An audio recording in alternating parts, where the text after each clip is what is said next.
con el profesor Eduardo Valero. Profe, analizando la situación en Gaza, una situación que desde el viernes que se oficializó esta primera fase del acuerdo, porque tiene varias fases, a pesar de que se haya vendido la noticia, sobre todo le interesa a la figura de Donald Trump en cuanto a política exterior, vender la paz inmediata.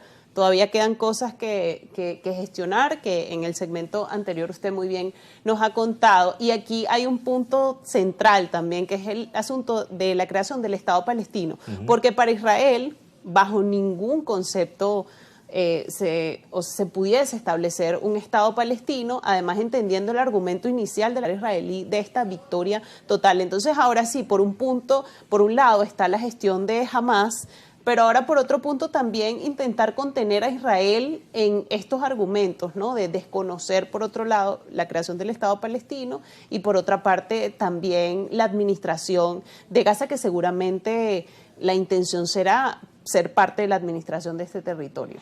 Excelente pregunta, Natasha, porque para poderla responderla hay que abordar bien el contexto histórico. Palestina alguna vez fue reconocida. Y para eso, vuelvo y repito, acuerdos de Oslo, 1993, Yasser Arafat, que era el líder de la ya extinta Organización de Liberación de Palestina, el presidente Bill Clinton por Estados Unidos y el presidente Yitzhak Rabin. ¿Okay? Los tres firmaron en Camp David, con la intermediación de Noruega, de Oslo, lo que sería ese acuerdo de paz que implicaría el reconocimiento de la autoridad que hoy en día existe.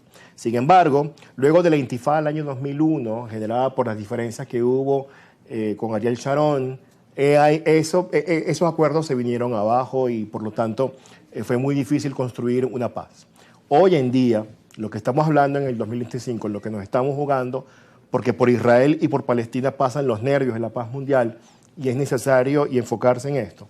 A ver, hay varias cosas. Número uno, Europa se preocupa por esto y Europa reconoce, digo Europa, Francia fue la primera y después fueron otras naciones, reconocieron directamente a la autoridad palestina, el Estado palestino, como una forma de presionar diplomáticamente a el Estado de Israel para que buscar la manera de cesar un poco con los ataques, ¿cierto? Número uno. Número dos, la intermediación de los Estados Unidos. Sabemos el lobby que hace de manera muy importante la comunidad israelí, el Estado israelí, dentro del Partido Republicano y, por supuesto, dentro de los MAGA. Y alguna vez le hemos hablado en otros programas sobre esa relación que existe entre el mundo MAGA, Trump y el mundo israelí.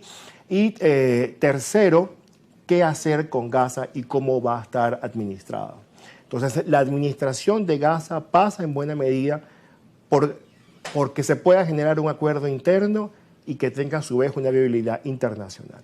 Inicialmente, Natasha y los estimados televidentes, se ha establecido un gobierno como que a cuatro manos: Estados Unidos, Turquía, la Unión Europea, también hay un representante de Israel, alguna veeduría de Egipto, alguna veeduría de Qatar, pero todavía sigue la pregunta, no se han resuelto. Insisto en esto porque hay que repetirlo y hay que decirlo.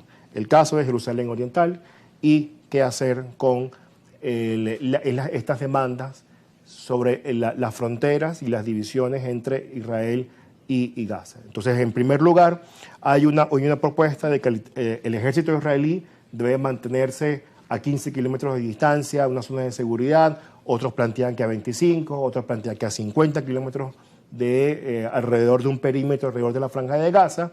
Así que yo creo que estamos todavía en una fase embrionaria, Natasha, de este anunciado acuerdo de paz. Insisto, una fase embrionaria, donde para poder generar resultados más óptimos y que pueda, bueno, porque además aquí han muerto cerca de 65.000 palestinos, han lamentablemente fallecido.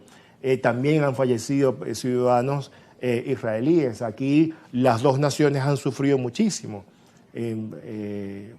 Lo digo porque Venezuela es un país donde cristianos, árabes y judíos conviven en santa paz.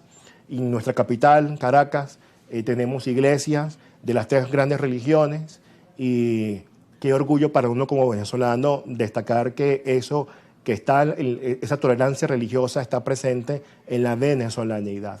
Entonces uno desde aquí lo que hace, tomando esta experiencia personal como venezolano, como sudamericano, uno siempre desea que ambas partes puedan entenderse en buena medida porque uno muchas veces tiene un amigo árabe o tiene un amigo judío o un amigo que sea musulmano o un amigo cristiano. Entonces, esas cosas, esos espíritus, esa devoción por la paz es algo que cuesta mucho, pero que siempre hay que bregar para lograr un camino más sólido.